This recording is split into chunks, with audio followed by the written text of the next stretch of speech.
Now,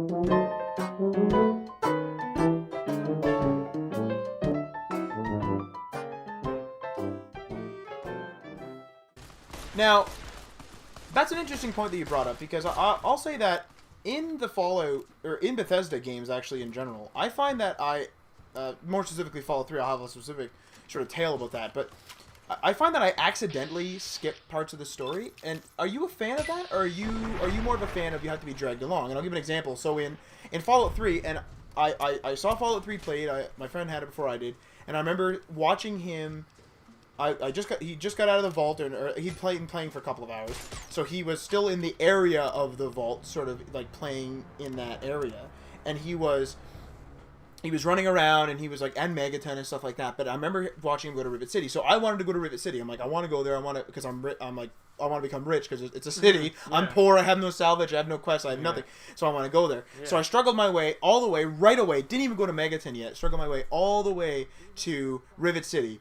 I get to Rivet City, and I'm like, I want to go steal some stuff because I'm poor. And I look at the little signs. I'm like, oh, science lab, perfect. I'm gonna go to the science lab, steal some technology, sell it to some idiot, and I'm gonna be rich, and I'm gonna be able to buy power armor, and I'm gonna be good because I really didn't know much about the game at that point. So I go there, and I'm like, Dr. Lee, who the heck? And I talked to her, and she's like, it's you. And I skipped like a whole section of the game. Yeah. And I played Fallout 3 multiple times like that, not knowing that there was like the whole thing with Moriarty and all that. And then one day I was like, I'm going to follow the flow of the talking in this game. Yeah. And I went to Megaton, talking to people, and was like, holy crap, did I miss a lot. Mm-hmm. Are you a fan of the fact that you can miss stuff? I think that's kind of cool, actually. It's like, I mean, it'd be good if the game more tailored to you. It's like, if instead of Dr. Lee immediately recognizing you, you'd be like, your daddy's son is here, and blah, blah, blah, I knew that you'd come. And it'd be better if she was like,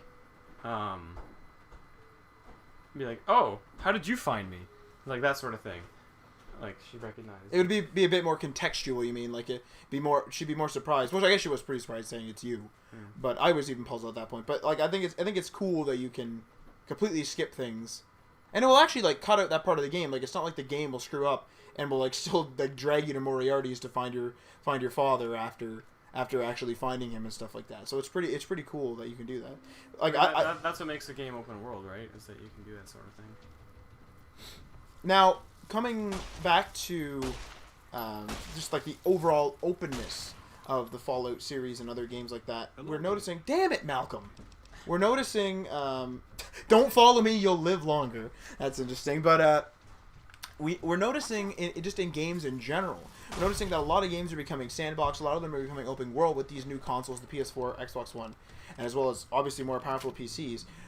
Are you a fan of that trend, or are you more a fan of the... Like, yeah, of course you like linear, like, of course you like regular games, but would you prefer there to be more linear games still, or, like, you know what I mean? Because you're obviously a fan of Fallout stuff, so you obviously like the sandbox genre. Open world stuff. But do you want it to keep it that way? Like, do you want more stuff to be it? Like Metal Gear Solid is a prime example. Was linear. Now it's literally pick up and play, and it's a lot different. Well, the missions are linear, but like the whole world itself is obviously huge. So like. And you can build your base as much as you want. If you really don't want to build your base that much, I mean, you might have a harder time. But if you're really good at sneaking, I mean, whatever, right? Doesn't really matter actually. Like it's like whatever I feel like playing, kind of. It's like if I want to get really into a game and delve deep into like what it's got to offer, right? Then yeah, I'll play in a big open world game. But if I just want to spend a little bit of time playing like a little arcade style game, then that's that. So it's really up to what I'm feeling. Well, like I will say that in an open world game, it is more difficult to tell a story because you can be pulled out of the story. So like you can oh my god, you can. I made a big mistake.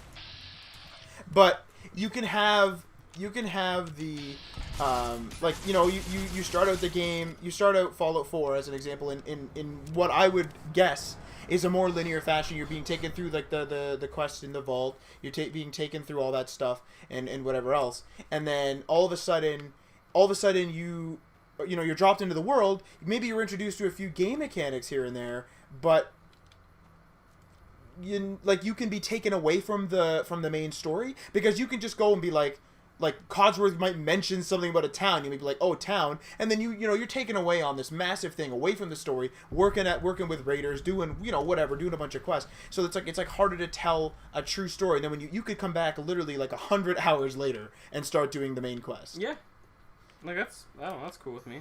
I don't mind having that option, and like that's, to me, that's what feels like an open world game. Like where you have the opportunity to just go wherever, do whatever, and like if you don't want to do the main story, I mean, yeah, then don't. And like that was kind of the point of like Oblivion and stuff. It was like right off the bat they just open the world up to you, which is kind of the standard of Bethesda, it seems.